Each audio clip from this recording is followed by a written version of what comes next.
Assalamualaikum warahmatullahi wabarakatuh. Bismillah, alhamdulillah, wassalatu wassalamu ala rasulillah Sayyidina Muhammadin ibni Abdillah. Sahabat yang dicintai oleh Allah SWT, kali ini saya menyampaikan tema tentang menjaga amanah. Diambil dari kata huruf alif, mim, nun, amanah. Itu juga yang dimaksud dengan kata iman, alif, mim, nun. Begitu juga kata aman, amanah, selamat, alif, mim, nun. Bahwa apa maknanya? Bahwa amanah ini menjaga, memelihara amanah itu karena adanya iman dalam seseorang. Jadi ketika orang beriman, dia akan diuji ketika dia diberikan amanah. Apakah amanah itu dijaga atau dipelihara? Maka kalau amanah ini dijaga dan dipelihara, maka selamatlah seorang hamba itu dari azab Allah. Kalau amanah itu dijaga dan dipelihara, maka selamatlah satu negeri dari mara bahaya, dari musibah, malapetaka, dan lain sebagainya.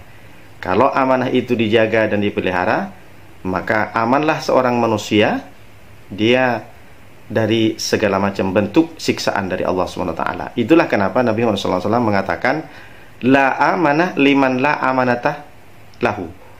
Tidak ada atau tidak sempurna iman seseorang kalau dia diberikan amanah tapi tidak dijaga, tidak bisa dipercaya. Waladina liman la ahdalahu. Dan tidak beragama seseorang kalau dia tidak menepati janjinya, tidak memegang janjinya. Itulah kenapa Allah SWT mengatakan dalam surat Al-Mu'minun ayat 8, waladina hum li amanatihim wa ahdihim ra'un.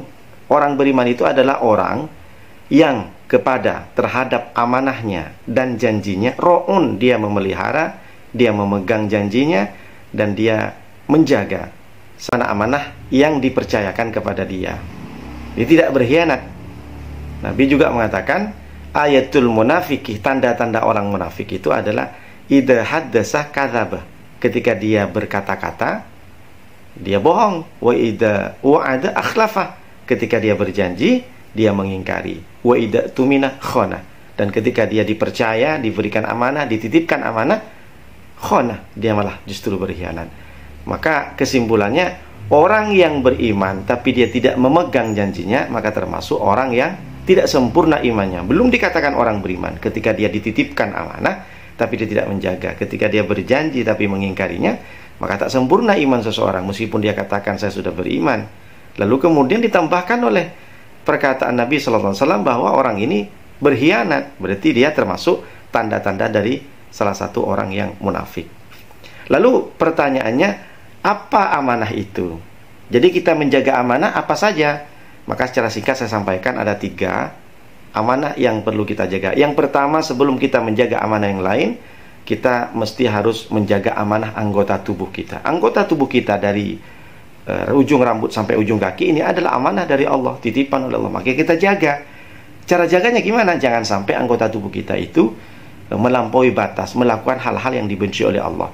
Dititipkan kita jantung, apakah kita bisa menyuruh dan memerintah jantung, wahai jantung, berhenti kau berdetak? Tak bisa. Ini menunjukkan bahwa jantung ini bukan milik kita, karena kita tak bisa perintah jantung itu untuk berhenti. Ini adalah titipan Allah, maka kita jaga.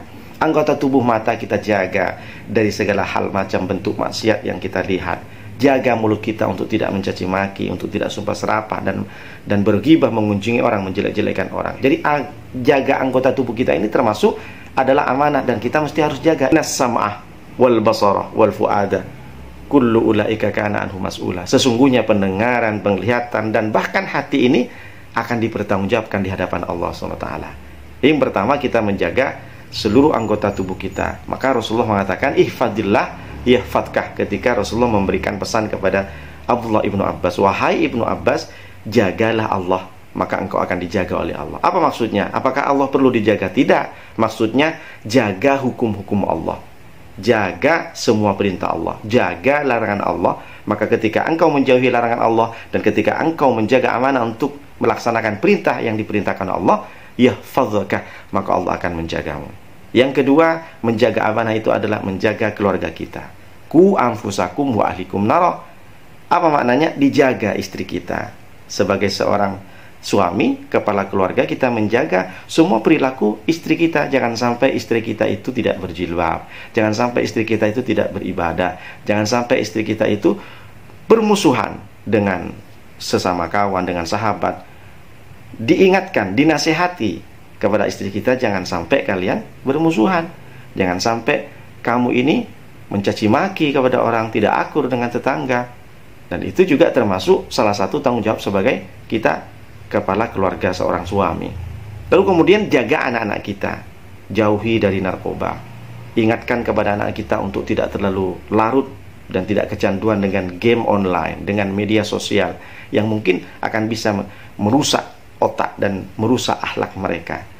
Didik anak-anak kita dengan terus melaksanakan ibadah, kemudian mengaji Al-Quran, sampaikan kepada mereka, nasihati, jangan sampai ninggalin sholat. Dan ketiga yang perlu kita jaga amanah itu amanah jabatan, amanah profesi sebagai pimpinan, sebagai kepala negara, atau apapun profesi kita, sebagai ketua yayasan, sebagai kepala sekolah, kepala dinas, kepala badan, wali kota, RT, bahkan RW, Pak Lurah, Pak Camat, dan sebagainya. Allah SWT menyampaikan dalam surat An-Nisa ayat 58, innallaha ya'murukum an tu'addul amanati ila ahliha wa idza hakamtum bainan nas an tahkumu bil adli.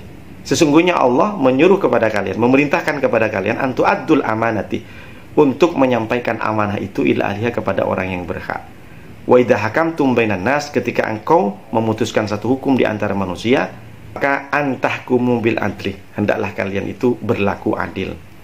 Jadi sebagai pimpinan, apakah itu kepala negara, apakah itu gubernur, apakah itu menteri, atau sebuah yayasan menjadi ketua, atau bahkan dalam masjid dia menjadi ketua pengurus dan lain sebagainya, makanya mesti harus menjaga amanah yang diberikan. Misalkan dia ditunjuk sebagai bendahara, dia memegang duit, jangan sampai duit itu dilarikan, jangan sampai duit itu digunakan untuk bukan kepentingan dari organisasi, dari masjid.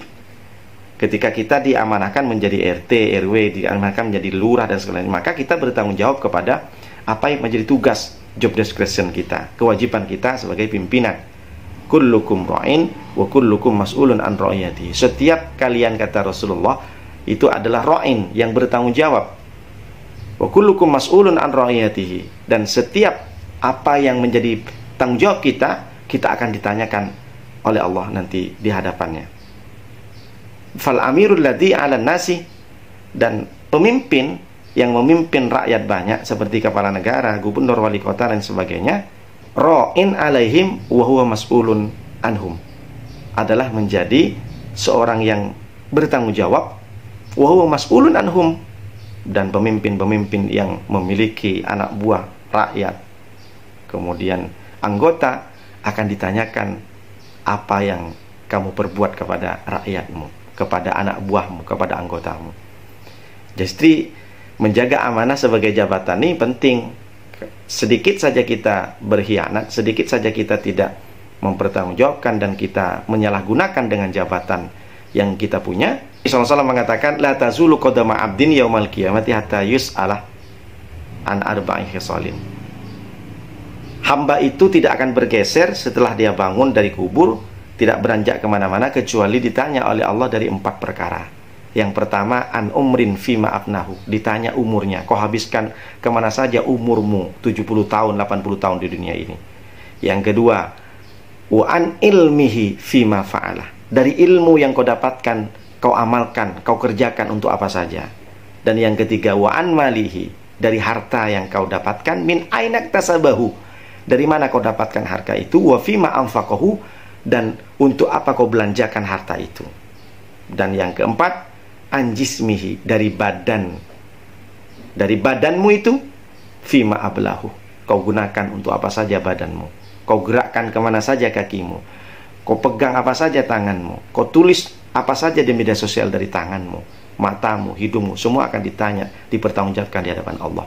Maka sebagai manusia yang hari ini mungkin kita diberikan, dipercayakan menjadi seorang pemimpin meskipun skala kecil, di perumahan, di komplek, atau di suatu komunitas, entah itu lembaga, yayasan, entah itu bahkan partai, misalkan menjadi ketua partai dan semuanya, maka semua itu akan dihisab dan ditanyakan, dipertanggungjawabkan di hadapan Allah, karena itu adalah perintah Allah. Innallaha ya'murukum an tu'addul amanati ila ahliha.